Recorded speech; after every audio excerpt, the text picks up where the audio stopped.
Alors, tout d'abord, un grand bienvenue à vous, madame, monsieur, qui nous ont fait l'honneur d'être présents ce soir. Au nom de l'affaire Genève et de Biz4U, et moi, en ma qualité de directeur des affaires sociales et environnementales, je suis particulièrement heureux de vous accueillir aujourd'hui dans nos locaux.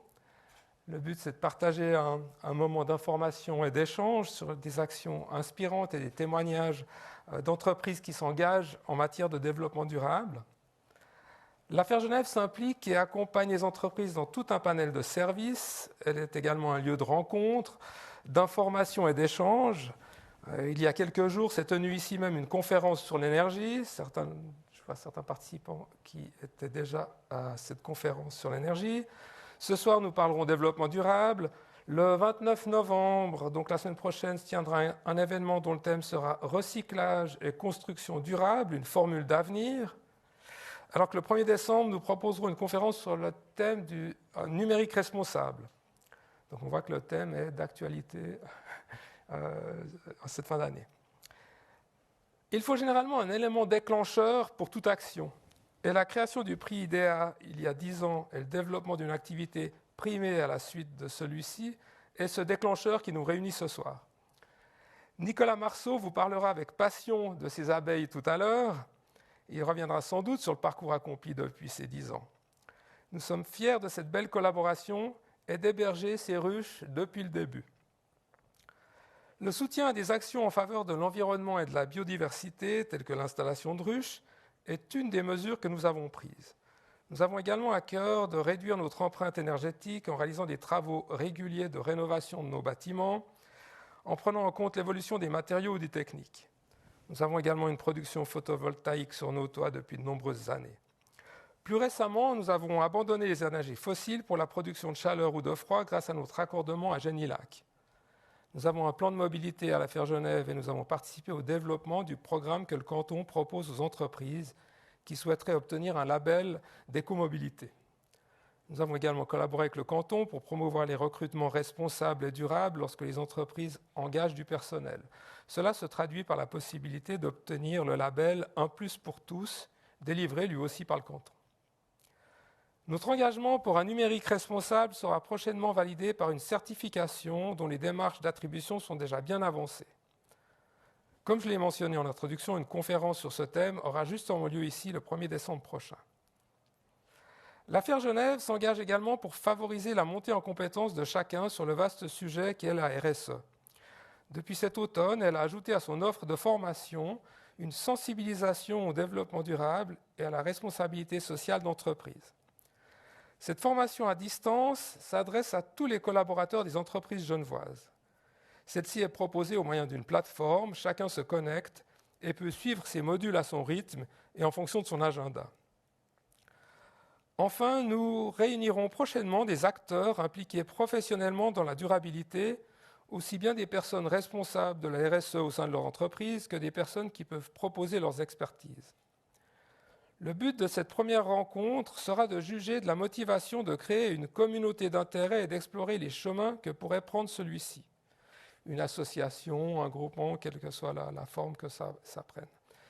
Je vous propose, on peut en parler bien sûr tout à l'heure, ces projets, on en discutera tout à l'heure, mais je vous propose d'abord d'écouter nos intervenantes ce soir, et je vous retrouve bien sûr pour la table ronde qui suivra et l'apéritif qui suivra également aussi. Je souhaite à tous d'ores et déjà une très bonne soirée, et j'accueille sans plus tarder Madame Eba Lepage, qui est responsable de la durabilité auprès de la banque Lombard-Odier, et qui nous va parler d'intégrer la durabilité au sein d'un gérant d'actifs et de fonds mondial. Quel impact! Merci.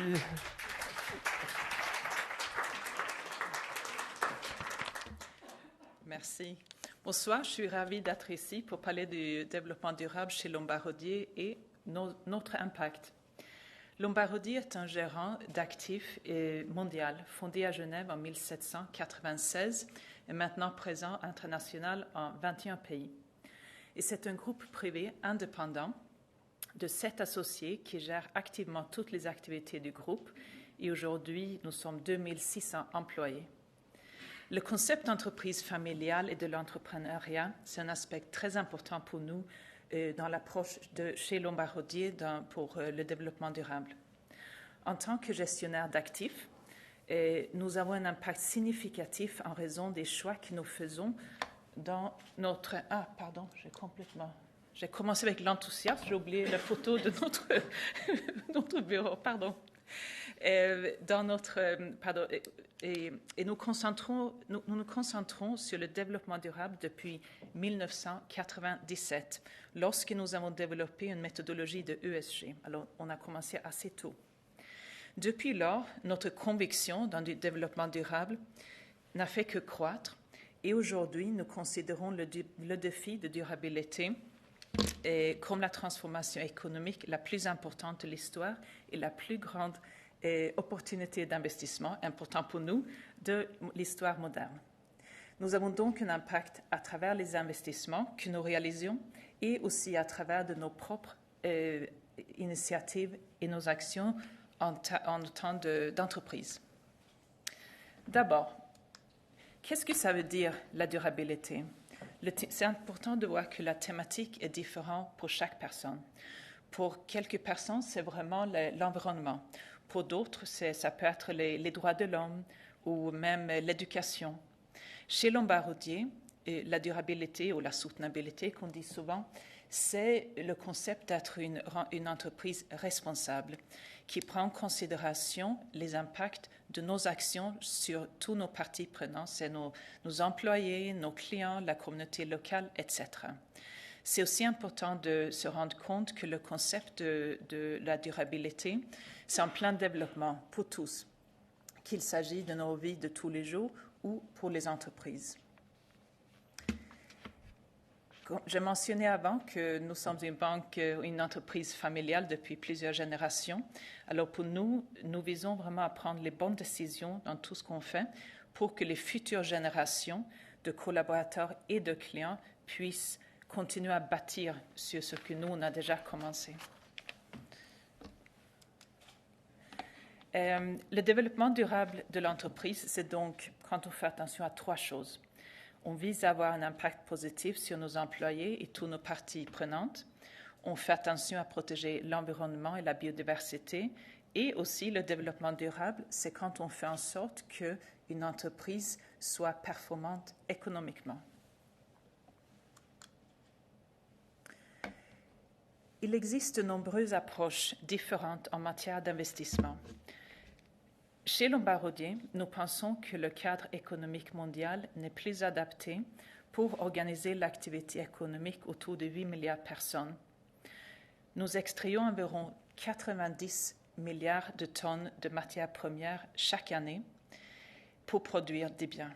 Et la production de ces biens, puis leur élimination, génère environ 70 milliards de tonnes de déchets chaque année, ce qui détruit notre environnement. Dans notre philosophie, nous appelons cela WILD, Wasteful, Idle, Lopsided and Dirty. Et afin, bien sûr, d'atteindre l'engagement de l'accord de Paris, les industries et les entreprises de tous les secteurs doivent opérer des changements profonds dans leur modèle d'affaires et de fonctionnement. Et nous croyons que c'est nécessaire de passer à une économie circulaire, allégée, inclusive et propre. Pour nous, c'est CLIC. Circular, Lean, Inclusive and Clean. Et notre conviction de base, c'est que la transition envers une économie CLIC passera par des changements de système 3+1. L'énergie, l'électricité deviendra la principale source d'énergie. La nature, agriculture, foresterie et d'autres utilisations de terre, à peu près 1 milliard d'hectares de terre seront rendus à la nature. Et les matériaux, à terme, l'extraction et l'utilisation des matières premières diminueront d'environ 30% dans les décennies à venir. Et le plus, ça c'est la tarification du carbone au carbon pricing. Et le fait de mettre un prix sur le carbone jouera vraiment un rôle clé dans l'incitation au passage à des technologies à faible émission carbone. Nous avons organisé toute notre philosophie et notre approche autour de 3+1, de la recherche jusqu'à la réflexion sur nos produits d'investissement, car nous pensons que ces profondes transformations bouleverseront à peu près 95% de notre univers d'investissement. Et à fond, nous nous concentrons sur la durabilité du modèle économique d'une entreprise quand nous regardons pour investir. Comment elle s'adaptera ou trouvera des solutions de changement climatique, s'adaptera à un nouveau modèle économique, c'est-à-dire comment elle s'alignera sur la transition vers le net zéro. Et les entreprises qui réussissent le mieux seront bien sûr les gagnantes. Et c'est notre rôle de trouver ces entreprises pour nos clients. Parce que nous sommes convaincus que la finance est un catalyseur important pour la transition vers une économie durable. Mais en plus, nous avons également la responsabilité en tant d'entreprise de nous assurer que nous gérons notre propre transition et que nous respectons nos engagements. Et chez Lombardier, nous calculons notre bilan carbone et nous développons un plan détaillé pour réduire nos émissions à travers les 4 domaines les plus importants pour notre empreinte. C'est l'énergie, les voyages d'affaires, les déchets et nos fournisseurs. La transparence est bien sûr importante pour le domaine de durabilité, car c'est vraiment important de pouvoir comparer et comprendre les chiffres, parce que sinon on ne peut pas comparer la progression d'une année à l'autre. Donc, nous publions un rapport de durabilité chaque année. Aujourd'hui, malheureusement, il n'existe pas un moyen unique de mesurer l'impact ou de s'assurer que toutes les émissions de chaque entreprise soient comparées de la même façon. Nous voyons de nombreux cadres différents qui tentent de saisir différents aspects de la durabilité, mais il n'existe pas un cadre unique. Nous espérons que ça va venir dans quelques années, mais on n'est pas là encore. Et alors, ça montre encore que la durabilité, c'est vraiment un travail en cours pour tout le monde, pour les individus et pour les entreprises. En tant qu'entreprise responsable, c'est aussi important de prendre en compte l'impact que vous avez sur les communautés autour de vous. Et comme nous sommes à Genève, je vais utiliser comme exemple notre nouveau siège social de Lombardier. La construction, c'est le bâtiment, c'est à Bellevue, que peut-être vous avez vu soit de la route, soit du train. Et cet bâtiment sera, je pense, on aura à peu près 1600 personnes employées au début, et puis avec la possibilité d'agrandir. Nous, on réfléchit beaucoup, 1600 personnes qui arrivent à Bellevue chaque jour, quel impact est-ce qu'on a?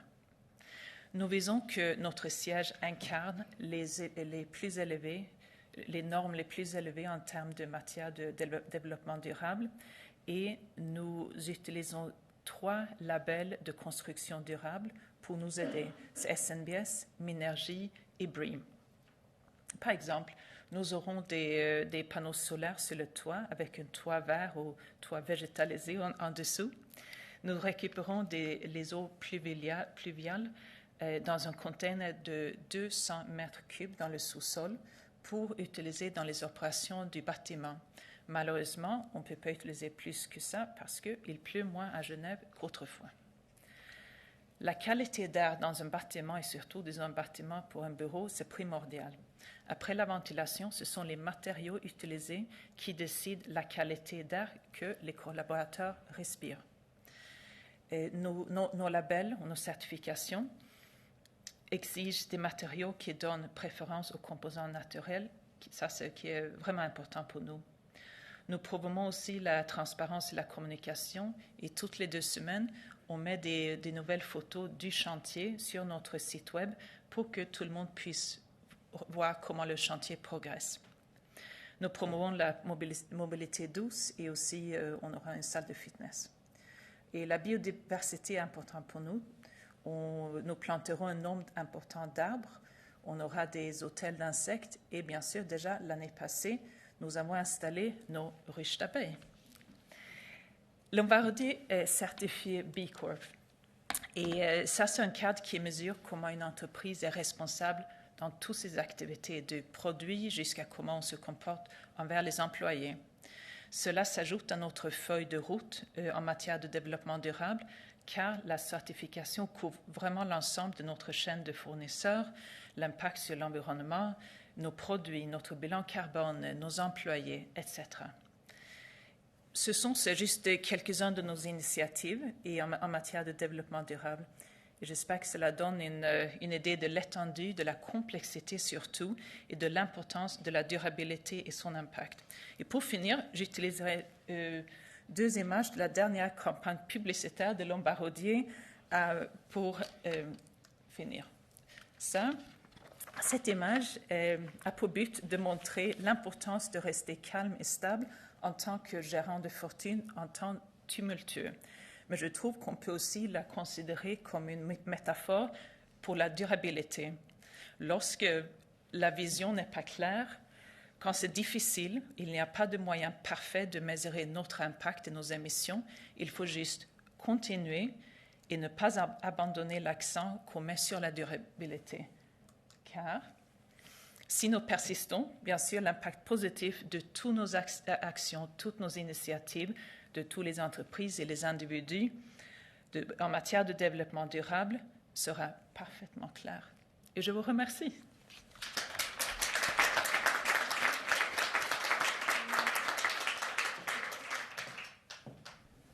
Merci beaucoup à Madame Lepage. J'invite maintenant Madame Diane Henny à rejoindre la scène. Elle est directrice et cofondatrice des Terrasses sans frontières. Elle va vous parler donc de son activité. Merci beaucoup. Alors, mon micro marche? Oui? Ok, merci. Alors, tout d'abord, je remercie les organisateurs d'avoir invité Terrasses sans frontières. Donc, Terrasses sans frontières est né ici, d'ailleurs, grâce à l'affaire et concours IDEA. Donc, c'est un retour aux sources. Je crois que c'est le cas aussi pour Be4U. Donc, Terrasses sans frontières, notre objectif, c'est de végétaliser les toitures, pas n'importe comment, de la manière la plus écologique qui soit. Je voudrais juste savoir un petit peu dans la salle qui a un bâtiment végétalisé sur son lieu de travail. Si vous pouvez lever la main. Une personne. C'est tout? Et un bâtiment végétalisé. Enfin, j'ai pas mes lunettes, hein, peut-être quelqu'un d'autre, mais il faudrait vraiment lever les mains. Non? Ok, bon. En fait, sur Genève, on a un potentiel, sur juste le canton de Genève, un potentiel de 730 hectares de toitures végétalisées. Donc ça fait à peu près 1040 terrains de foot, hein, ça donne une idée. Donc on a un potentiel énorme, on a un vrai souci climatique qui nous attend, qui nous pend au nez. Je ne sais pas si vous avez vu le film Don't Look Up, mais je crois que c'est assez exemplaire pour vous donner une petite idée de ce qui nous attend. Et donc ici, on est sur le canton de Genève en 2010. Ici, on est entre 2020, donc maintenant, et 2049. Ici, 2045 à 74, 2070 à 2099. En gros, les villes, d'ici 2040, vont devenir invivables. Donc, quelles sont les solutions? Il y en a plusieurs. Une de ces solutions, c'est les toitures végétalisées. Alors, il y a différents types de toitures végétalisées. Donc, on a les toitures extensives, ce qu'on appelle les toitures vraiment type prairie, extensives et prairies sauvages. Après, vous avez les toitures intensives, où là, vous pouvez vraiment mettre un potager ou des arbustes. Et puis, vous avez le biosolaire. Donc, c'est l'alliage entre la technologie, le high-tech et le low-tech, on va dire, entre la technologie et la nature. Donc, les panneaux solaires avec la végétalisation. Donc, ce n'est pas du tout incompatible, au contraire. Mais je vais vous expliquer un petit peu plus. Alors, Terrasses sans frontières, on fait, j'aime pas trop le mot lobbying, mais advocacy. On se bat pour des lois, on se bat pour des financements au niveau des cantons et des communes pour qu'il y ait des toitures végétalisées. Alors pour ce faire, on a gagné récemment, c'était en décembre dernier d'ailleurs, le concours Smart City Experience avec les SIG, sur un projet de végétalisation sur les toitures de la MIA, mais aussi le Green Rooftop Activator, qui est un projet en cours où justement on essaye de fédérer les entreprises pour réfléchir à comment faire végétaliser davantage les toitures. On fait pas mal d'événements, de conférences comme celle-ci, comme à Alternativa. On coordonne des projets de végétalisation et puis on anime un réseau de partenaires, notamment avec Bees4U. Alors, on a une vision, un exemple dans le monde. Bâle est la première ville de toiture végétalisée au monde. Donc, on a un énorme potentiel. La Suisse est pionnière et Genève, pourquoi pas aussi. En Suisse romande, il y a des incitations financières, comme à Genève, mais ce n'est pas suffisant. On a bien vu qu'à Bâle, ce qui a fait la différence, ce sont les lois. Mais les grandes entreprises ont aussi leur mot à dire et peuvent être, comme Lombardier le montre, vraiment à l'avant-garde et montrer l'exemple. Alors, on a 2 projets aussi dans la recherche. Le projet MIDAS, qui est en partenariat avec la CPEG, qui est le plus grand propriétaire de Suisse romande, avec les HEG et l'EPIA. Donc, c'est un projet de calcul microclimatique pour bien vérifier l'impact justement des toitures végétalisées versus les toitures qui ne sont pas végétalisées. Et c'est un projet citoyen. On a aussi un autre projet qui s'appelle Genève Voltaïque avec les SIG, qui a été financé et accepté par le Fonds Vital Vert, VVF, dirigé et piloté par VVF et DSS, anciennement Sofies. Et notre objectif, c'est d'aider les grands propriétaires à essayer de voir quels sont les leviers et les difficultés à végétaliser les toitures. Donc on a autant un pied dans on va dire la politique, entre guillemets, parce qu'on est apolitique, mais de conseiller, de decision help for decision making, donc aider à la décision des politiques. On a aussi un pied dans le monde du privé et des entreprises et un monde dans le monde de la recherche et de la sensibilisation. Alors, pour rentrer un peu plus dans le technique, je ne vais pas vous inonder de chiffres. Là, il y en a beaucoup, mais regardez pas les chiffres, je vais vous expliquer. Non, mais c'est important d'avoir quelques repères quand même pour vous expliquer pourquoi les toitures végétalisées sont vraiment une solution win-win, une des solutions pour la transition écologique. Les toitures végétalisées aident environ à faire un gain par rapport aux panneaux solaires de 5 à 10%. Justement, par évapotranspiration des plantes, ça rabaisse la température et les panneaux solaires ne surchauffent pas. Et donc, ça permet justement une meilleure productivité. Ça permet aussi un gain de 37% en isolation thermique, de 12 à 36% environ d'économie d'énergie en chauffage, notamment dans les bâtiments qui datent des années 90, 80-90. Justement, il n'y a pas une assez bonne isolation et ça permet justement, notamment pour ceux qui sont sous les toits, une meilleure isolation. Un gain d'isolation phonique, ceux qui sont près de l'aéroport, ça peut être intéressant. Économie d'exploitation sur le renouvellement de l'étanchéité, c'est-à-dire qu'au lieu d'avoir une toiture végétalisée, l'étanchéité d'une toiture qui dure 25 ans, vous avez une toiture qui dure 50 ans. Donc c'est non négligeable pour le portefeuille. Il faut aussi parler sous de temps en temps. On est même chez les hippies et les verts. Ça permet de parler le même langage. Il faut aussi entendre que la transition écologique va aussi apporter des gains financiers, économiques. Ça va créer du travail, comme on a pu le voir à Bâle, notamment aussi. Donc c'est vraiment une économie circulaire qui peut se mettre en place. Ça permet aussi un espace de biodiversité puisque ça permet des couloirs, des corridors écologiques pour la faune et la flore. Il faut savoir que 80% des insectes volants ont disparu en Europe, donc un tiers des oiseaux en campagne. On est au début de l'effondrement de la biodiversité, donc on a des choses à faire. Et les toitures végétalisées sont des lieux de prédilection comme les marais. Alors, ça permet aussi un gain au niveau du patrimoine et du paysage, la valeur immobilière d'un bâtiment. Captation de l'eau de pluie, on a eu pas mal de problèmes de rétention d'eau. L'Allemagne a eu pas mal d'inondations et a décidé de mettre en place un système de ce qu'on appelle sponge city, des villes éponges. Et nous, autour du lac, justement, on a eu des soucis il y a 2 ans notamment, mais régulièrement, d'inondations. Et ça permet de faire une belle rétention d'eau, mais il ne suffit pas d'avoir une toiture, il faut vraiment un réseau, un network de toitures végétalisées. Donc, ça permet aussi à travailler sur la température, comme je vous ai dit, sur les toitures végétalisées, on peut avoir des diminutions de 35 à 40 degrés, et enfin, ça capte évidemment les particules fines. Donc là, vous avez 2 exemples. Donc, toiture, ce que j'avais dit, extensive, et ça, c'est une toiture biosolaire. Alors là, c'est des réalisations de terrasses sans frontières. Donc, on a travaillé chez les particuliers. Ça, c'était un exemple de la CPEG. C'est vraiment des mises en place. Donc, vous voyez en amont ce que ça peut donner. Et puis, ça prend 2 à 3 ans avant de vraiment devenir cossu et quelque chose d'exemplaire. Mais on a végétalisé juste ici à côté. Vous pouvez visiter après la conférence. L'école de Seget, c'est accessible au public. Et vous avez un panneau explicatif fait par Terrasses sans frontières en partenariat avec la ville de Genève et les architectes d'Antella, si je me souviens bien. Donc, vous avez différents types d'exemples. Et là, on a vraiment travaillé sur la question de la biodiversité et des mesures écologiques avec des bois flottants, des hôtels à insectes, des bancs de sable. On n'a pas de ruches pour l'école, mais on a des bancs de sable pour les abeilles sauvages. Voilà. Tac. Et puis, en fait, je voulais vous montrer une petite vidéo récapitulative de ce qu'on a fait. Donc, c'est tout récent, hein, c'est depuis le printemps dernier.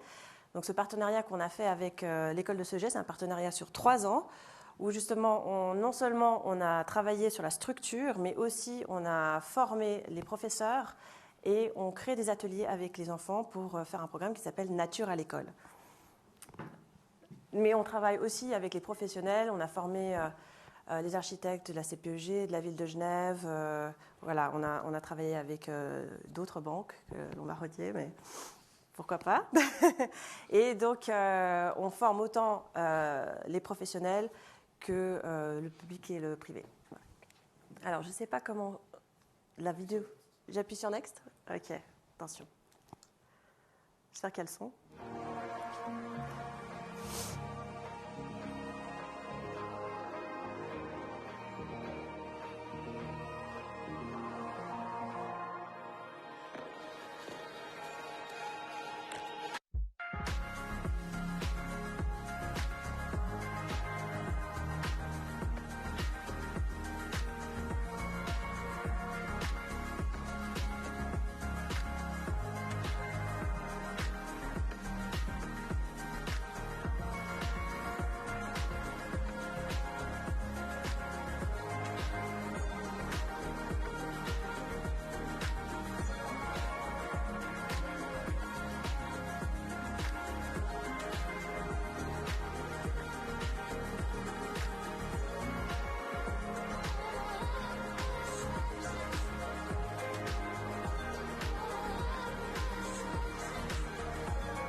Donc ça, c'était l'école de Ceget juste après l'installation.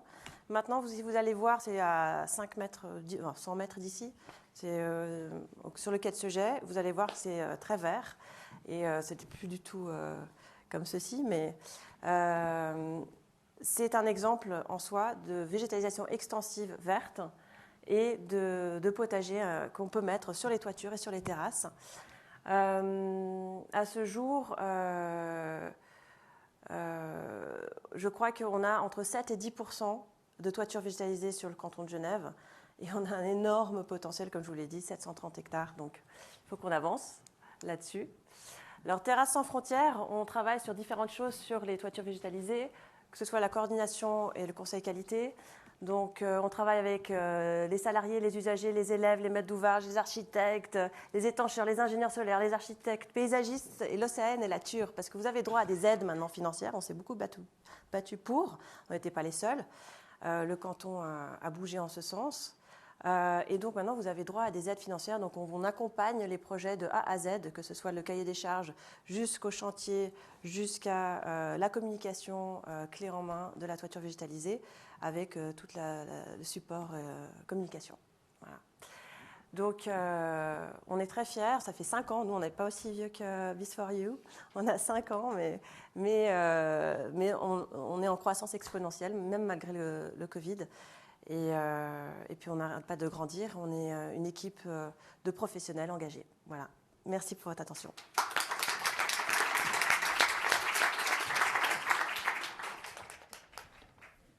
Merci beaucoup, Madame Henny, pour cette intervention. Je passe sans plus tarder la parole à Monsieur Grégory Chollet, qui est cofondateur de l'OICO. À vous.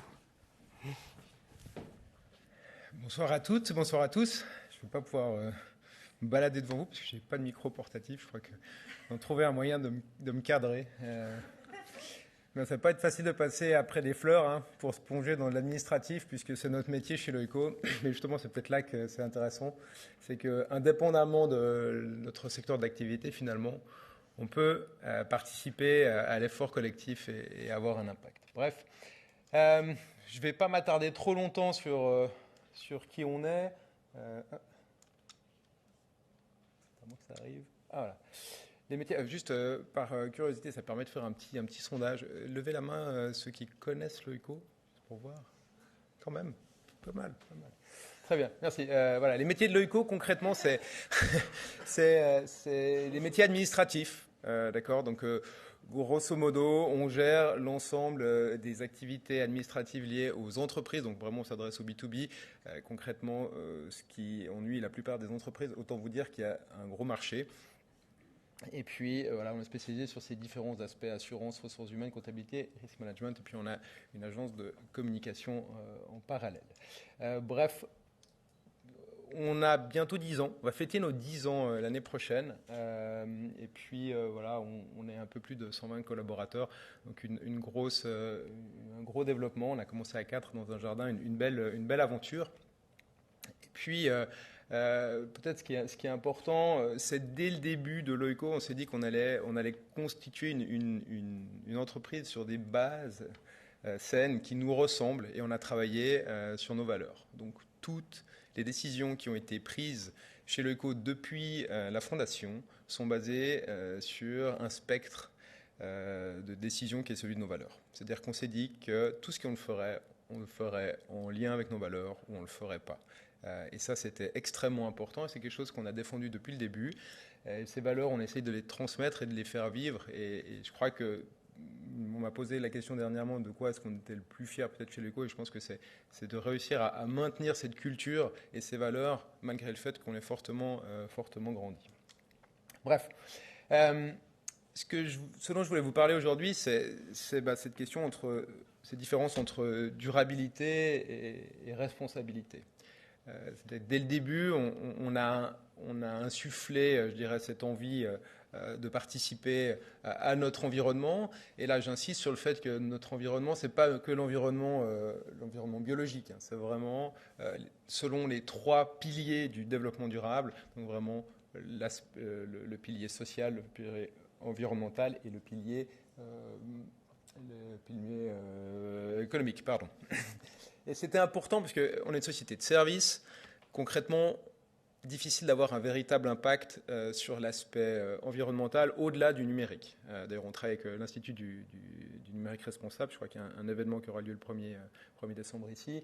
Et c'est vrai que c'est concrètement, nous, où est-ce qu'on a un vrai levier d'action pour améliorer notre impact au niveau environnemental, c'est au niveau numérique, et je pense qu'il y a beaucoup d'entreprises du secteur tertiaire qui sont concernées. Donc voilà, on travaille fortement sur cet aspect-là, mais c'était important pour nous de nous engager sur les autres aspects, parce qu'on pouvait finalement avoir probablement plus d'impact au niveau économique et au niveau social. Donc on a beaucoup travaillé depuis la fondation de Loico, et puis ça s'est porté. On a mis pas mal de choses en place.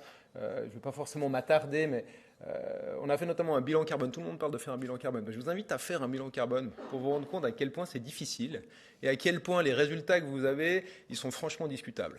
Déjà parce que les grilles qui sont utilisées par la plupart des sociétés qui font ces bilans carbone sont basées sur des statistiques. Je vous donne un exemple sur la partie IT. La consommation des serveurs, c'était une grille qui présentait des statistiques de 2012. On l'a fait en 2020, 8 ans. Pour moi, ça remet franchement en question la qualité et vraiment la véracité, malheureusement, du rapport. Donc, même si c'est des enjeux qui sont importants, aujourd'hui, on manque aussi des moyens qui permettent de vraiment mesurer quel est l'impact qu'on a et celui qu'on peut avoir. Donc voilà, bilan carbone est extrêmement intéressant. L'équipe aussi, donc on est une équipe, je reviendrai dessus, a travaillé sur une charte d'achat responsable pour s'assurer qu'on travaille avec des partenaires qui sont aussi responsables. C'est important. La charte du numérique responsable, là, on l'a signée, on collabore avec l'INR. On est aussi engagé dans un certain nombre de démarches, le Swiss Triple Impact, qui est un programme poussé par Bicorp, puisque effectivement on était une des premières, même la première Bicorp en Suisse, la 3e en son temps, mais les 2 premières ne sont plus. Donc voilà, et on a déjà d'ailleurs passé 3 fois la certification. On est bon pour s'y recoller l'année prochaine. On en discutait avec Lombardier. Croyez-moi que c'est très exigeant et c'est probablement ce qu'on aime dans ce modèle chez Bicorp, qui est un modèle d'assessment qui va viser l'impact de ce que vous mettez en place, pas simplement ce que vous mettez en place, parce que c'est bien beau, on a les meilleurs contrôles du monde. Mais si c'est pour quelque part faire de la merde derrière, nous ce qui est important, c'est de s'assurer que l'impact de ce qu'on fait, il est vraiment important, et c'est ce qu'on valorise dans le modèle de Bicorp. Auprès des collaborateurs, je pense que ça c'est important. on l'a vu avant dans le panneau B Corp, Use Business as a Force for Good. Je pense que c'est hyper important. Les entreprises, elles ont un levier, et on a un levier notamment sur nos collaborateurs. On a un levier évidemment sur l'ensemble de nos parties prenantes, mais les collaborateurs, c'est un élément important. Et du coup, on a travaillé sur un certain nombre d'aspects assez classiques. Plan de mobilité, je pense que quasiment toutes les entreprises en ont. Mais voilà, de par notre modèle, on a beaucoup insisté sur les formations feedback, donc feedback bienveillant qui était extrêmement important, les formations OK, pas OK aussi sur les thématiques liées à l'égalité, les nanodons, on laisse la possibilité aux collaborateurs, donc en se connectant sur notre plateforme, et qu'on propose d'ailleurs aussi à nos clients de pouvoir faire un arrondi de leur salaire et puis de choisir une association à laquelle cet arrondi est versé à la fin de chaque année. C'est des petites démarches comme ça, c'est la somme des petits gestes qui font des grandes actions. D'autres ateliers, je ne vais pas m'attarder dessus. Et puis, on a été certifié, enfin, on a reçu le prix d'égalité en 2021 par la chambre de la CCIG. Et puis, voilà. Bon, ça, c'est sur le papier, c'est très bien. Maintenant, ce qui est intéressant, c'est de se dire comment est-ce qu'on fait pour aller plus loin. Et c'est là qu'on insiste sur ce principe de responsabilité. C'est-à-dire que c'est bien beau de mettre en place des choses, mais là, on doit aller plus loin. C'est que l'entreprise, si on veut participer à l'effort collectif, il y a vraiment une posture qu'on doit adopter, qui est une posture beaucoup plus engagée. Et on doit prendre quelque part nos responsabilités en tant qu'entreprise et ne pas oublier qu'on a un levier particulièrement important. On a un impact important de par le réseau qu'on représente à travers nos différentes parties prenantes, comme je le disais avant. Donc concrètement, ce qu'on a fait au niveau stratégique, selon d'ailleurs, c'est une des exigences de B Corp, on a changé nos statuts. Donc voilà un extrait d'un des éléments du statut qui a été changé. La société veut avoir un impact positif important sur la société et l'environnement dans le cadre de ses activités commerciales et opérationnelles. Donc ça a été validé, intégré au statut. Ça c'était un élément important, même si c'est très administratif et qu'a priori il n'y a pas grand monde qui lit les statuts. C'était important pour nous de le faire. Voilà, on est allé un peu plus loin en définissant des objectifs stratégiques, maximiser notre impact social et environnemental. Et donc ça, c'est vraiment au cœur de notre stratégie d'entreprise. On a un axe sur lequel on va avoir des indicateurs, c'est-à-dire qu'on estimera on mesurera notre performance globale, pas seulement sous l'angle financier, et ça c'est extrêmement important, c'est d'avoir une grille d'analyse qui est différente. On parle souvent de triple bottom line, mais sur l'aspect impact social et environnemental, et c'est tout frais, hein, ça sort d'un des derniers conseils d'administration. Impact carbone, l'ECO, l'idée c'est de pouvoir le mesurer, donc c'est d'avoir un impact carbone par collaborateur, et de pouvoir en faire finalement un KPI, donc qu'on pourra suivre. On vise, alors c'est 2028, hein, je ne l'ai pas précisé, mais d'ici à 2028, 150 points B Corp.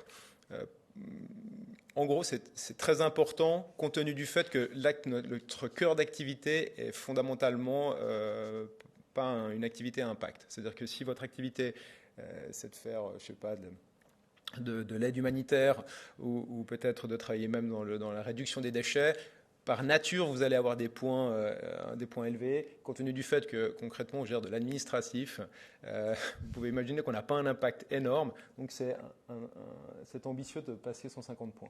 Il va falloir qu'on fasse shifter notre business model et c'est ce sur quoi on travaille. Et puis, là aussi, de nouveau, les chiffres vont être validés, mais on veut qu'une partie de notre chiffre d'affaires soit impact. On est en train on sort des exercices budget, enfin, on sort.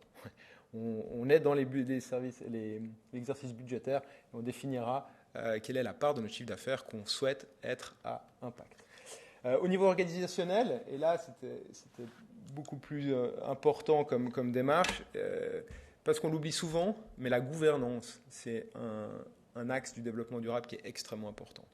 Avec la gouvernance, vous pouvez changer beaucoup de choses, à l'image de notre pays, hein, qui a quand même une gouvernance relativement exemplaire. On a toujours des choses à lui reprocher, mais il y a quand même des choses hyper intéressantes. Donc voilà, nous, depuis 4 ans maintenant, on a aboli la direction. Hein. Il n'y a plus de direction, il n'y a plus de hiérarchie. On est passé d'un modèle d'organisation hiérarchique à un modèle d'autorité de rôle. Que vous pouvez voir notre organigramme, là, cette espèce de patatoïde, c'est notre organigramme. Je vous l'accorde, c'est moins facile à lire la première fois, mais c'est beaucoup plus logique dans les faits. Et ça, au sein de notre organisation, il y a un groupe développement durable. Et ce qu'il faut comprendre, c'est que dans chaque équipe, il y a un porteur de rôle développement durable qui va se réunir avec tous les autres membres développement durable pour définir ensemble la stratégie de développement durable pour s'assurer que chacune des équipes opérations soit concernée dans les différentes décisions qui seront prises. Et ça, vraiment pour nous, c'est extrêmement important. Et tout ça nous permettra d'atteindre nos objectifs. Donc ça fait 4 ans maintenant qu'on fonctionne sur ce modèle non hiérarchique. C'est un vrai sujet. La gouvernance, c'est un sujet qui me tient particulièrement à cœur. Donc si vous voulez en discuter, je me mets à disposition pendant la partie récréative. Il y a aussi l'accès au capital. On veut que les gens se sentent responsabilisés. On sait que les actionnaires sont souvent se sentent en tout cas plus responsables. Voilà, chez Loico, après la 2e année de travail chez nous, vous avez accès au capital, donc vous pouvez rejoindre le cercle des actionnaires, qui a plus de pouvoir d'ailleurs que ce que la loi prévoit. On a une espèce de système bicaméral entre le cercle des actionnaires et entre le cercle des actionnaires et le conseil d'administration, qui est assez intéressant. Puis j'en finirai avec l'aspect qui est probablement le plus important. Il faut retenir une seule chose, c'est probablement celle-ci, c'est que vous avez beau vouloir mettre ce que vous voulez en place comme structure, s'il n'y a pas la culture et l'incarnation des valeurs qui suit, ça va être très difficile. Donc voilà, ce qui je pense le plus important chez nous, c'est ces valeurs qui sont incarnées, qui doivent être vécues, qui sont portées par nos équipes, nos Loicomates comme on les appelle. Et puis, de plus en plus, aujourd'hui, on se place comme une entreprise engagée. Vous voyez, on soutient certaines initiatives, donc on proposition. Et ça, c'est vrai que c'est probablement les mutations qu'on voit dans certaines entreprises. D'autres Bicorp sont notamment très engagés, comme Patagonia, pour ne pas les citer. Voilà, je pense que c'est aujourd'hui la dimension, en tout cas celle qu'on prend, la direction qu'on prend avec Loico, c'est de ne pas être simplement un acteur du développement durable, mais de prendre nos responsabilités pour essayer de faire bouger évidemment notre écosystème, mais tout ce qui gravite autour de nous. Voilà, je crois que j'en ai fini. Merci pour votre attention.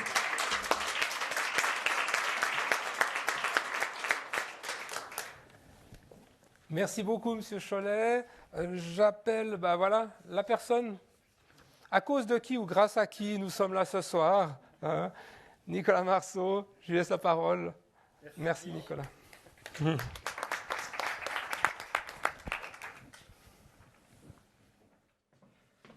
Bonsoir à tous. Bon, ça me fait toujours très plaisir d'être ici ce soir parmi vous. Alors pour ceux qui ne connaissent pas la petite histoire, je vais la faire courte quand même.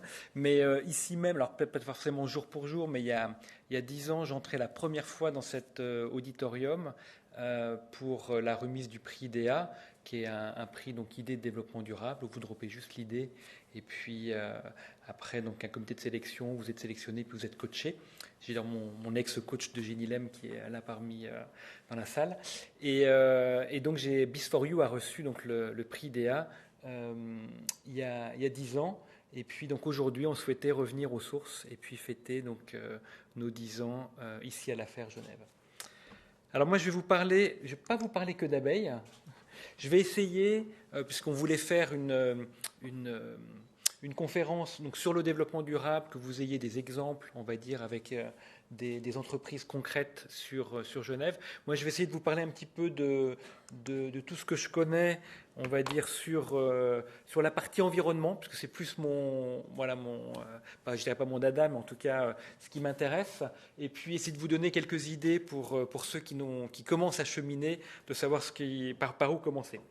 Alors déjà, effectivement, ça c'est la première question. Donc, je n'avais pas discuté avec Grégory, mais moi je dirais quand même qu'un état des lieux avec un bilan carbone, malgré, on va dire, les lacunes que ça pourrait avoir, c'est bien parce que ça permet d'avoir une démarche structurée et surtout, ne pas dire j'ai pas le temps. Donc pensez, je veux dire aujourd'hui dans la salle, il y a des gens qui proposent maintenant de faire des bilans carbone ou de vous accompagner. Donc voilà, donc vraiment pensez à externaliser cette approche si vous n'avez pas le temps en interne. surtout, donc, voilà, suivez-moi, je ne veux pas réinventer la roue. Et donc, surtout, ne réinventez pas la roue. Donc, inspirez-vous des exemples des autres et réseautez. Donc, aujourd'hui, profitez du fait de rencontrer des gens, voilà, de discuter des expériences qui ont déjà été faites pour ne pas réinventer la roue. Il y a beaucoup de choses qui ont déjà été faites. Et je dirais ça vous permet de lancer, on va dire, la grosse partie, mais en parallèle, faites des choses, donc déjà sensibiliser les collaborateurs. Moi, j'ai reçu une formation, par exemple, sur la fresque du climat. Guy a mentionné donc, la formation de sensibilisation qui a été mise en place par l'AFER. Voilà. Donc déjà, même impliquer ses collaborateurs, les sensibiliser sur ces enjeux, c'est déjà commencer à faire une démarche de développement durable. Et puis là, je vous ai mis un peu de lecture locale. Donc moi, il y a une étude qui est sortie, je crois que c'était en 2019 ou en 2020, sur les bonnes pratiques et plus-values pour les entreprises, qui a été faite par la BCGE et la CCIG. Et c'est vraiment très bien fait. Et là, vous avez un recueil d'exemples locaux qui ont été mis en place. Alors, je vais faire un peu de théorie. Donc, on a, pour les aspects environnementaux, donc j'espère que vous le savez tous, on a 4 axes, donc l'énergie, transport, déchets, enfin gestion des déchets, et puis biodiversité. Donc, je vais essayer de vous donner des exemples rapides pour chaque axe. Pour l'énergie, alors on dit effectivement la meilleure énergie est celle qui n'est pas consommée, surtout en ce moment vu donc le contexte géopolitique. Il y a plein de choses qui sont bien faites sur le canton. Donc, les SIG sont très impliqués. Voilà, donc on a un partenaire qui nous offre l'énergie, son canton, et ils sont vraiment très impliqués. Ils font énormément de choses autour du développement durable. Donc, regardez, il y a un site web qui est bien fait sur Génergie donc 2050 qui centralise les subventions dont on peut bénéficier pour la rénovation énergétique. Production verte. Alors, Guy en parlait, donc sans se concerter. Donc, Génilac, ça c'est un super projet, moi je trouve. Donc, Génilac, pour ceux qui ne connaissent pas, c'est récupérer donc de l'eau dans une zone du lac, dans une certaine profondeur, donc une eau qui est toujours à la même température et qui va nous permettre de chauffer les bâtiments ou de refroidir les bâtiments. Donc, d'utiliser cette énergie lacustre pour chauffer ou refroidir nos bâtiments. Au début, donc on peut dire ouais, c'est les bâtiments de l'ONU ou ça a commencé par Sécheron, mais aujourd'hui, donc je viens d'apprendre que la FER est connectée et j'ai aussi appris voilà que des commerces rue du Rhône étaient connectés. Voilà, donc c'est des solutions accessibles. Voilà, donc n'hésitez pas pour tout ce qui est énergie. On a parlé des panneaux solaires et des toits et des terrasses végétalisées. Voilà, il y a plein de choses à faire sur l'énergie. Donc transport et mobilité. Ça, je dirais, c'est encore plus facile. Donc ça, vous n'avez pas le droit de rien faire sur transport et mobilité. On parle de mobilité douce. On a vu donc les vélos beaucoup se développer à Genève. Il y a énormément d'associations aussi qui proposent de mettre à disposition, par exemple Genève Roule, qui propose de mettre à disposition des parcs de vélos pour les entreprises. Voilà, donc en plus vous avez ici dans le tissu économique des associations et des organisations qui vous proposent des solutions à mettre en place. L'optimisation logistique.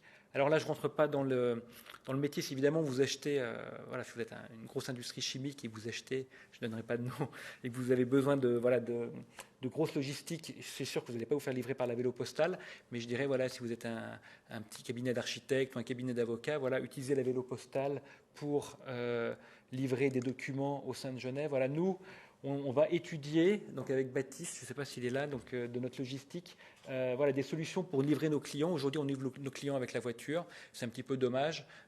On va essayer de regarder si on peut vous livrer en vélo cargo. Voilà comment on va essayer de faire les choses l'année prochaine. Les déchets, réduire les déchets. Donc là, à nouveau, je ne parle pas spécifique métier, puisque ça, c'est des choses qui sont trop...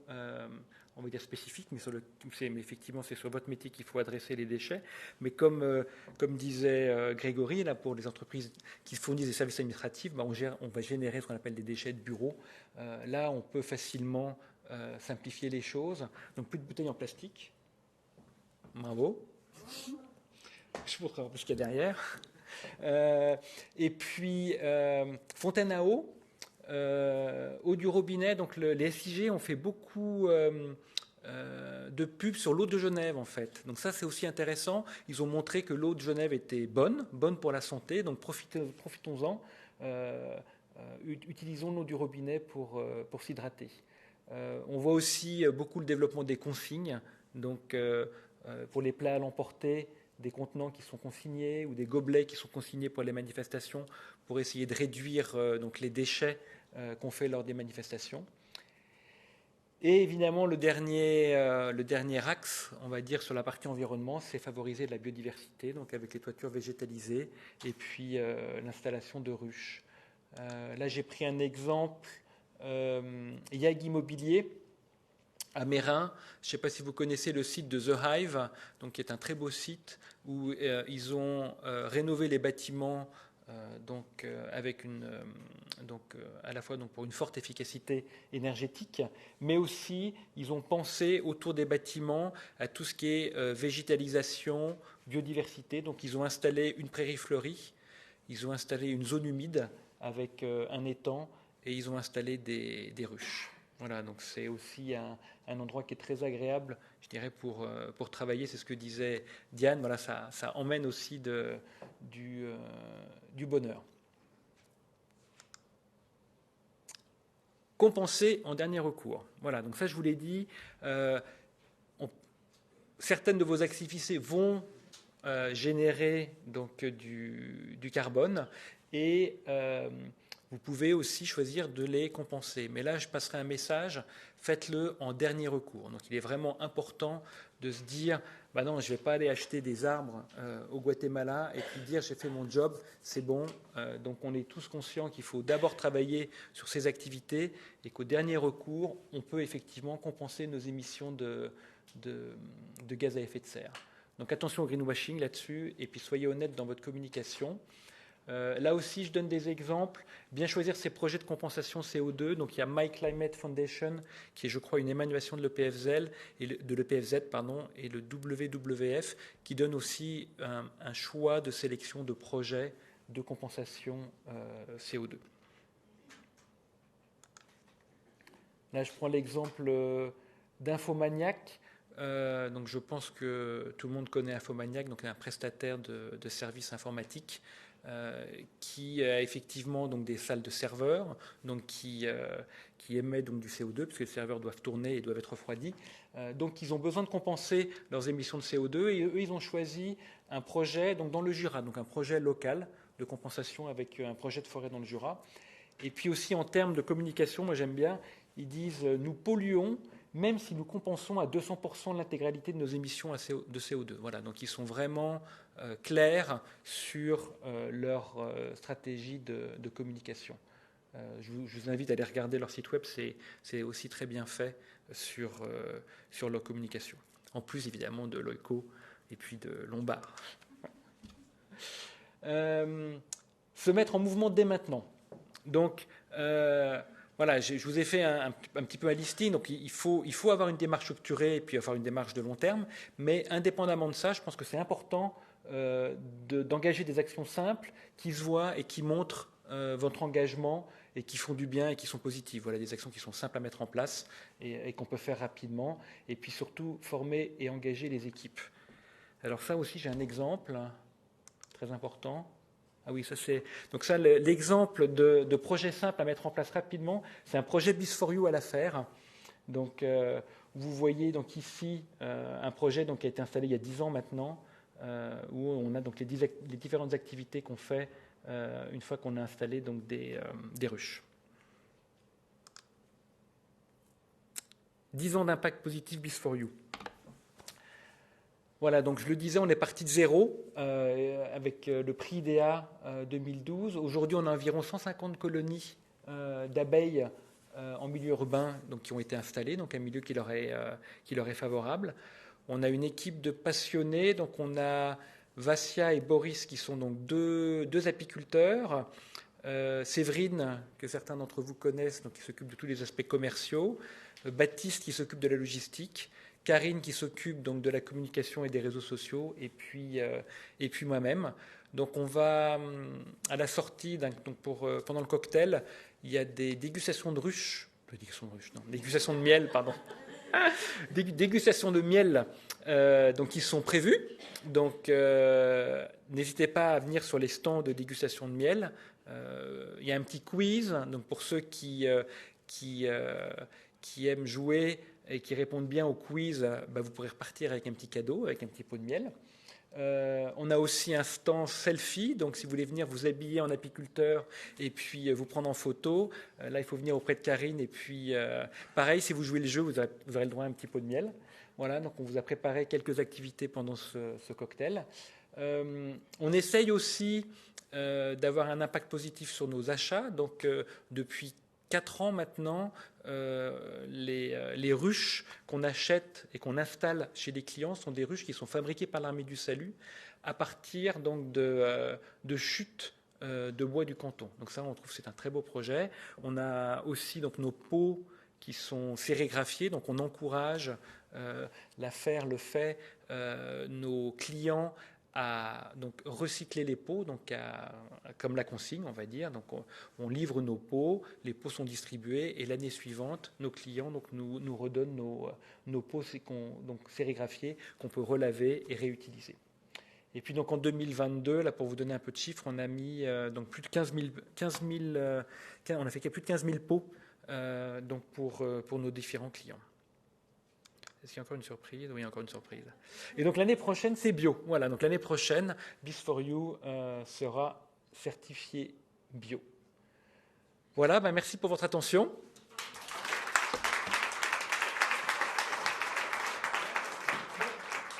Merci à Nicolas.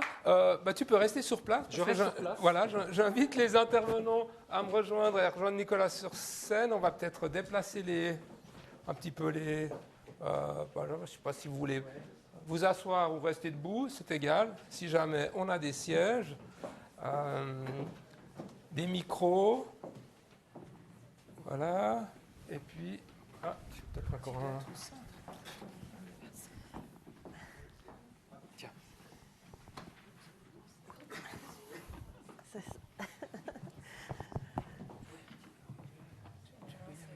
Ouais. Ok. Alors, bon, je pense que vous avez tous de nombreuses questions. Alors, bien sûr, je pourrais poser des questions moi-même. J'en ai noté tout plein pendant les interventions.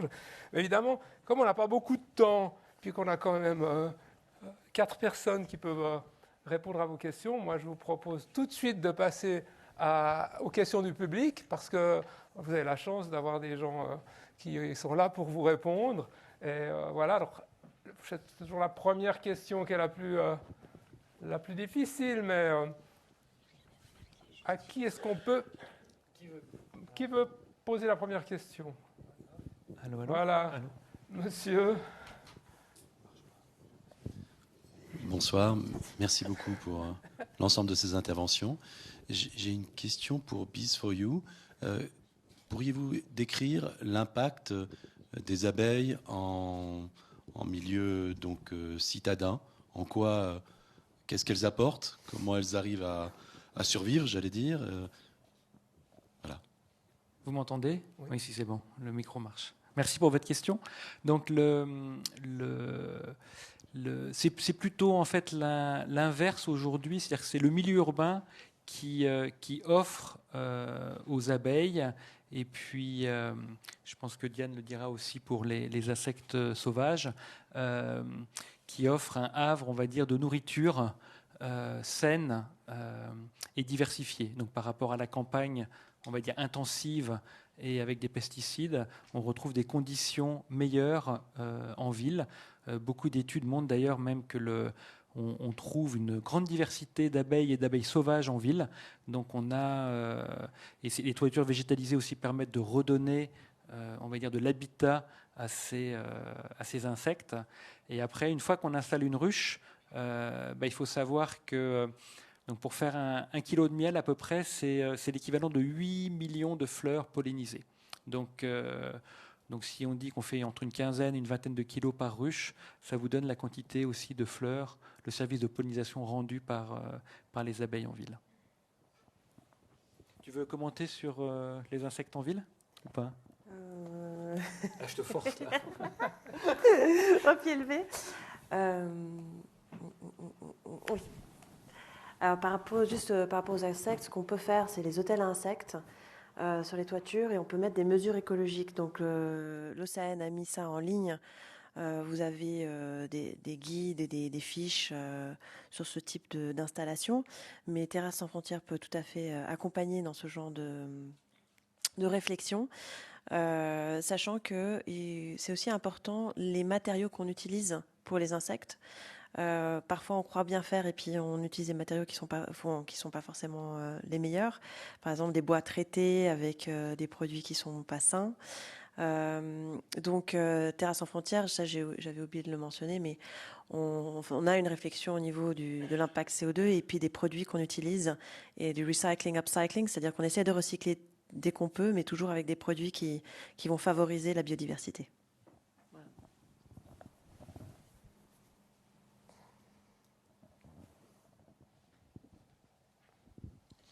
Merci à tous pour vos interventions. Alors moi j'ai une petite question. Finalement on se rend compte que là, toutes ces belles énergies, elles sont top-down, mais comment fait-on si en fait ces énergies, elles sont bottom-up? Comment est-ce que vous avez des pistes pour quand ce sont les collaborateurs qui souhaitent que l'entreprise s'engage?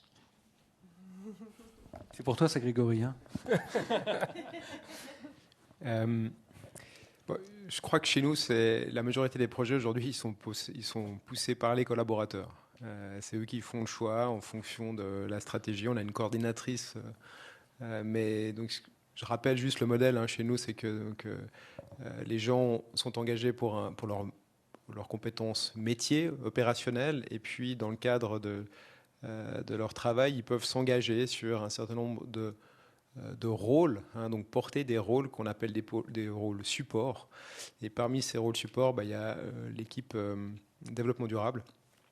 Et donc, c'est les collaborateurs de chaque équipe qui se réunissent, qui définissent la stratégie de développement durable et qui s'impliquent dans les projets. Donc, la majorité des projets que vous avez pu voir avant que j'ai listé, ils sont proposés par les collaborateurs eux-mêmes. Ils sont portés par les collaborateurs. Et on a même une petite équipe aujourd'hui qui accompagne les entreprises externes dans certaines de ces démarches de développement durable. Je pas forcément d'intention de rentabiliser cette activité, mais on voit que plus on accompagne des entreprises, plus on remet en question nos propres pratiques, et ça c'est vraiment intéressant. Mais en tout cas, ce qu'on voit, et c'est peut-être le message qu'il faut retenir, c'est que si on laisse la possibilité aux gens de s'engager sur ces projets, on leur donne les moyens de le faire aussi, et ils le font avec beaucoup de plaisir. Et je pense pouvoir dire d'ailleurs que les postes liés au développement durable, c'est probablement les postes aujourd'hui qui captent le plus d'attention dans cette quête de sens qu'on ressent assez fortement au niveau RH en Suisse, particulièrement en Suisse romande. C'est vrai que les gens on cherche à avoir de l'impact, du sens dans leur travail et souvent s'orientent vers des postes liés au développement durable. Donc on voit que nous, c'est cette opportunité de pouvoir s'engager sur des projets de développement durable, les gens plongent dedans, quoi. On doit plutôt se battre pour avoir moins de gens dans l'équipe que pas assez. Oui, je peux aussi ajouter que c'est la même chose. Nous, on voit chez Lombardier que les collaborateurs sont vraiment engagés et passionnés. Et c'est aussi important que les actions, les initiatives de chaque entreprise reflètent sur l'entreprise. Juste hier, j'ai rencontré un jeune stagiaire qui a passé 6 mois chez nous dans une équipe d'investissement. Il a dit que le fait que Lombardier ait un B Corp, ça a été le critère déterminant pour quelques offres de stagiaires qu'il a eues. Alors, j'étais très contente. Et ça, bien sûr, dans le futur, ça serait de plus en plus comme ça. Et nous aussi, comme nous sommes présents dans 21 pays, dans 25 bureaux, nous essayons de nous assurer qu'on a ce qu'on appelle des Sustainability Champions dans chaque bureau. Et ça peut être un banquier ou quelqu'un qui travaille dans la logistique, n'importe qui, mais quelqu'un qui ressent vraiment fortement pour la durabilité dans ce bureau qui peut être tout petit ou assez grand. Mais à la fin, c'est aussi important que le management senior appuie. Parce que sans cet appui, il y aura un peu moins d'initiatives, mais il faut aussi que les collaborateurs soient vraiment engagés et passionnés. Et je pense que c'est ça que nous, on voit tout chez nous.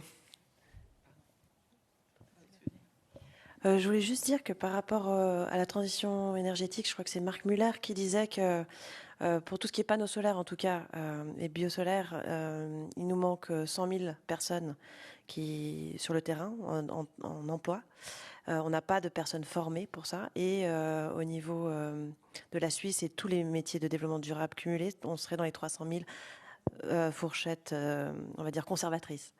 Donc on a du potentiel, mais on n'a pas aussi nécessairement encore sur le marché les structures en mesure de former et de faire la transition écologique. On est un peu à la traîne.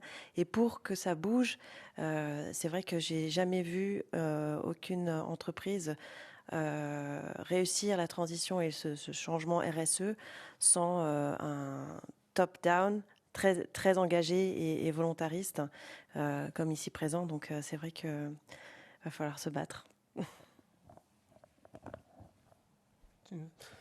Pas de commentaire. Ouais.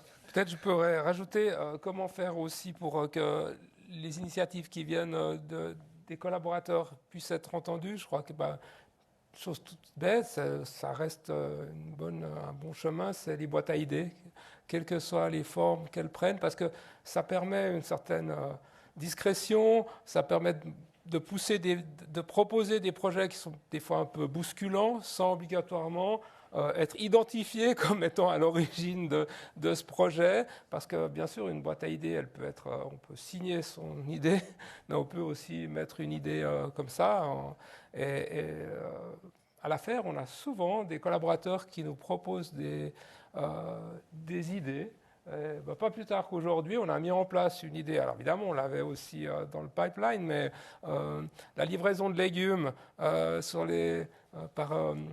par l'Union maraîchère dans les entreprises, sur les places de travail, c'est quelque chose qui a été réclamé par nos collaborateurs.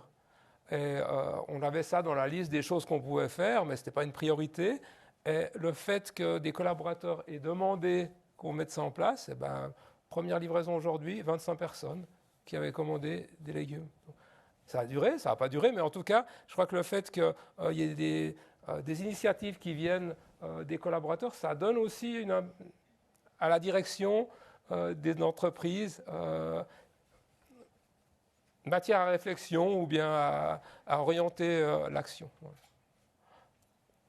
Et aussi le côté d'une compétition, ça marche très bien, ou quand même chez nous, parce que les gens sont compétitifs. Et par exemple, l'été passé, nous avons fait des Sustainability Challenges, de vraiment essayer de voir combien de kilos CO2 chaque collaborateur peut réduire. Et nous avons travaillé avec Alaya, c'est une plateforme de social engagement qui nous a fait qu'on a pu vraiment mesurer et avoir à la fin un gagnant qui a pu faire un don dans le nom de Lombardier à un NGO. Et ça, les gens aiment beaucoup aussi, le gamification. Mm.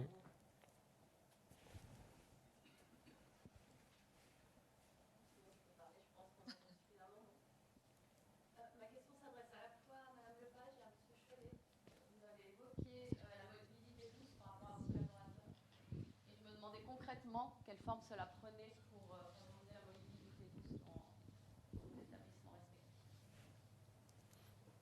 Bon, je commence. Pour nous, ça sera après notre déménagement à Bellevue. Et c'est vraiment que nous aurons beaucoup moins de places de parking qu'aujourd'hui dans nos bâtiments un peu partout à Genève.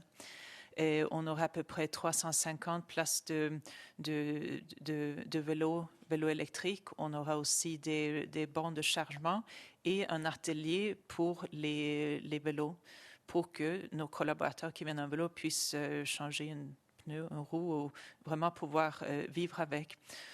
Comme peut-être vous avez vu aussi dans les journaux, on travaille aussi avec les navettes Lacus, qu'on espère que ça va se passer, parce que c'est un peu dommage qu'on ne peut pas utiliser le lac un peu plus.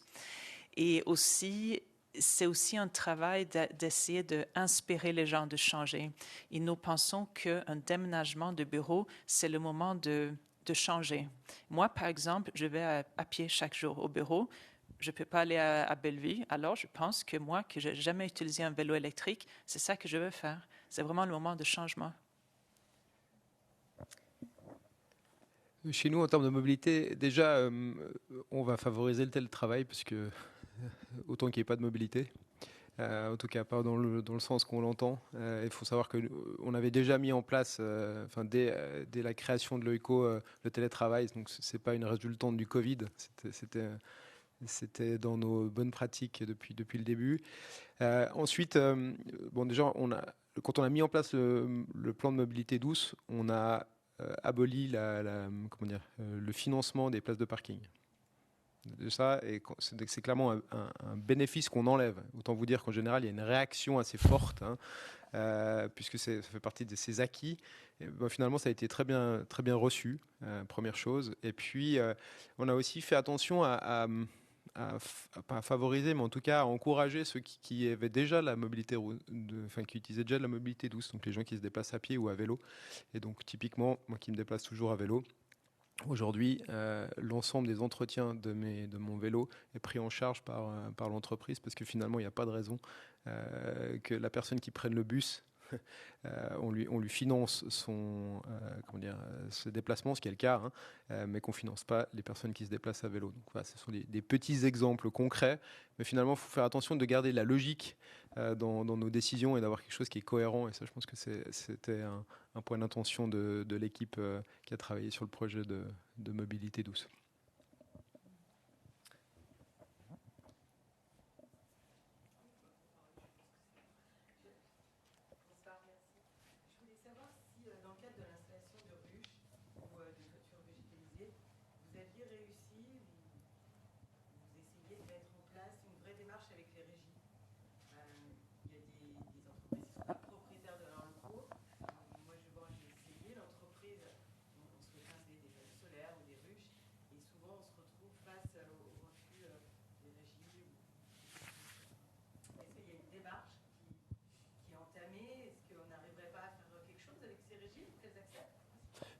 Ça a été notre cas d'ailleurs. Je précise que...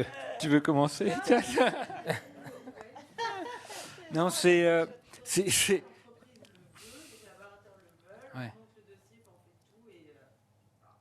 Donc on a eu des projets qui ont capoté à cause de ça, effectivement, ou même, je dirais, c'était pas qu'il y avait plusieurs locataires dans un bâtiment, donc c'était une seule entreprise qui était locataire du bâtiment. Nous, on avait donné notre feu vert en disant qu'il n'y avait pas de souci par rapport à l'installation de ruches. Et effectivement, alors je ne sais pas si la régie dit le propriétaire ne veut pas, on ne sait pas s'ils ont demandé ou pas, on ne sait pas si c'est, mais c'est vrai qu'aujourd'hui, alors on a certains clients qui sont des régies et qui une fois qu'elles ont, on va dire, parrainé une ruche, on arrive à avancer parce qu'effectivement elles sont sensibles à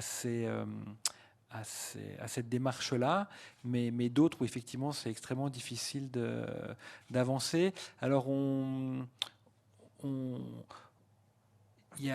alors je sais pas, je pense que c'est des régies aussi, donc c'est un petit peu différent. On est en train de travailler maintenant plutôt avec des propriétaires, voilà, donc des gens qui ont des bâtiments. Donc ça c'est plus facile parce qu'ils sont propriétaires des bâtiments et eux veulent aussi verdir leur image et installer donc végétaliser leur toiture quand ils rénovent des bâtiments, et l'installation de ruches fait aussi partie des choses qu'ils veulent mettre en place sur la rénovation de bâtiments. Donc on a pas mal de projets en cours où on est plutôt donc directement avec les propriétaires, où ils vont effectivement végétaliser et installer des ruches pour leurs différents locataires. Voilà, ça c'est comme ça on discute directement avec le propriétaire. Mais avec les régies c'est compliqué. Ouais. Je confirme. C'est très compliqué avec les régies, puis parce qu'ils veulent aussi protéger leurs propriétaires. Ils veulent, en fait, que si les propriétaires font appel aux régies, c'est qu'ils veulent être tranquilles. Et je simplifie peut-être un peu, mais disons que on avait au début de Terrasses sans frontières approché les régies systématiquement de manière très rigoureuse, et puis c'était pas très efficace. Du coup, on a essayé de court-circuiter, comme l'expliquait Nicolas, et on est allé directement à la CPEG, qui est le plus grand propriétaire de Suisse romande. Et en fait, lors d'une réunion d'une régie, une réunion de développement durable dans cette pièce même, et puis ils étaient très sensibles à ça. Donc c'est comme pour les entreprises, comme Lombardier ou Cholet, Loico, pardon, voilà, en fait, c'est s'il y a une volonté réelle du client. par la suite, ou de la gouvernance, par la suite, il y a effectivement un impact. Donc tant qu'on n'aura pas de loi, tant qu'on n'aura pas de mesures contraignantes, les choses ne vont pas avancer plus que ça, à moins que les gens soient extrêmement, les top-down, soient extrêmement sensibilisés à la question. Et puis, sinon, on ne va pas y arriver.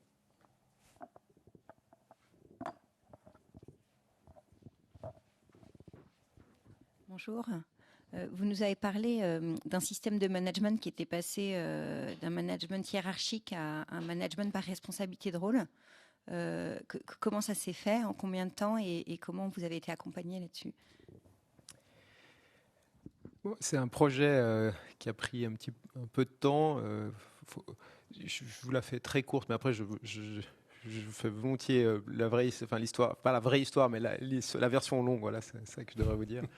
Mais en gros, on avait demandé aux collaborateurs de se prononcer. Il y avait encore un comité de direction de se prononcer sur tout ce qui était des facteurs de plaisir, de déplaisir. Okay, puis on a défini, ils sont revenus vers nous, on avait une liste de tous les éléments, puis on a défini un index qui était le happiness index, qui était la somme des éléments de plaisir moins les éléments de déplaisir.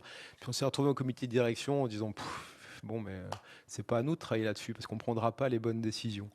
Et ça, c'était le tout début. On a créé une happiness team en leur disant maintenant vous allez travailler sur tous les facteurs de déplaisir. Puis en fait, quand on a vu ce que ça générait comme dynamique, on s'est dit mais il faut qu'on aille plus loin. Et c'est comme ça que on s'est formé à l'holacratie. Je crois savoir qu'il y a d'autres personnes dans cette salle qui connaissent le modèle, qui est un modèle très structurant, très structuré. Puis on est sorti des formations en se disant c'est pas fait pour nous, quoi. Et du coup on a créé notre propre modèle. On s'est inspiré de plusieurs modèles. On a défini ce qu'on aimait de chacun.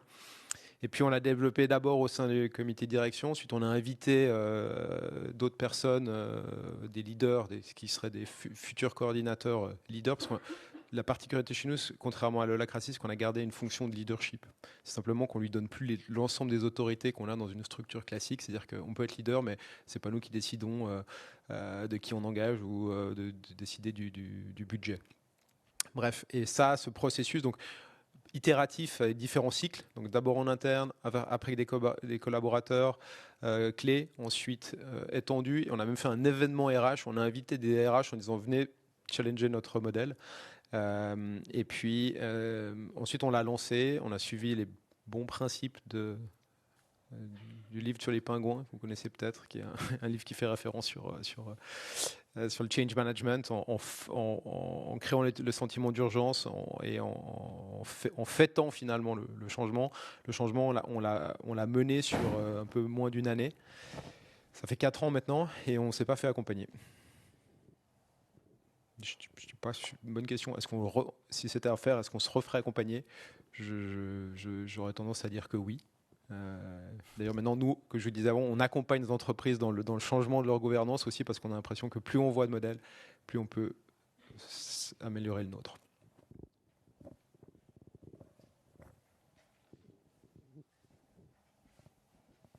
Bien, s'il n'y a pas d'autres questions, vous pouvez toujours en poser, hein, mais j'aimerais, avant qu'on passe à la suite, parce qu'il faudra quand même qu'on fasse des selfies avec les équipements, etc. Il y a un beau programme. Je voulais poser à chacun d'entre vous la question s'il y a une chose à retenir ce soir pour vous comme conseil que vous donnez aux entreprises, ça serait laquelle? On ne va pas faire de discrimination. On va commencer par le fond et puis on va revenir ici. C'est une excellente question. Je pense que ce qu'il faut retenir, c'est, par l'expérience qu'on a, c'est de laisser l'opportunité aux gens de porter des projets. Je pense qu'il faut oser et puis laisser l'opportunité aux gens de porter des projets qui font du sens, parce que les gens qui s'impliqueront dans des projets parce qu'ils y croient, ils iront forcément plus vite, enfin pas forcément plus vite, mais probablement qu'ils feront mieux le projet que s'il est porté par d'autres personnes qui croient peut-être pas forcément autant que ça au projet. Voilà. Et moi, je dirais de commencer de travailler avec la durabilité. Il n'y a aujourd'hui pas 100% de solutions parfaites, mais il faut que chaque entreprise commence quelque part, par exemple avec un bilan carbone, même si on ne peut pas mesurer toutes les émissions, mais on commence et puis on continue à s'améliorer chaque année. Merci. Je pense que la question de la frugalité et le fait que les initiatives RSE, responsabilité sociétale et environnementale, ont une possibilité de pas simplement être dans la restriction, mais d'apporter aussi un gain. Comme les toitures végétalisées, il y a un coût initial, certes, mais après on s'y retrouve, il y a un retour sur investissement, et c'est la même chose avec la durabilité et l'investissement sociétal et environnemental. Peut-être que ça demande plus de réflexion en amont, un design thinking, des brainstorming, des soirées à n'en plus finir avec les équipes, etc. Mais à la fin, on en sort plus fort et les entreprises sont plus saines et plus durables. C'est moi le mot de la fin, non, ça sera toi, Guy. Hein. Non, vas-y.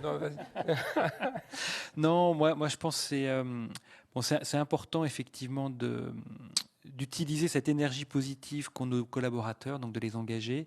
Et puis, donc indépendamment, c'est un peu ce que j'ai essayé de montrer d'une démarche structurée qui est nécessaire, de mettre en place des idées simples et qui se voient et qui font du sens et qui montrent qu'on avance dans la bonne direction. Bien.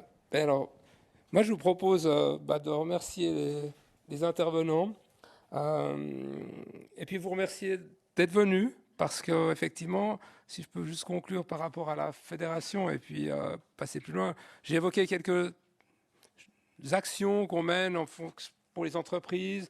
Moi, j'aimerais bien que les gens qui sont dans la salle ce soir participent le plus possible à ce genre d'événement où il y a de l'échange, il y a des exemples, il y a des questionnements. On voit que tout n'est pas parfait. Il y a des choses qui sont en construction, en évolution. Et puis, je crois que c'est le rôle de cette fédération, c'est de donner l'opportunité à ses membres de venir, de réfléchir, et pas obligatoirement que dans leur core business, mais aussi par rapport à l'environnement dans lequel elles vivent, et l'environnement qui évolue et qui doit évoluer. Donc, merci à vous tous d'être là. Merci à Nicolas d'avoir initié cette soirée. Merci à vous, les intervenants. Et puis, timing, on est bien. On a une minute d'avance sur le programme.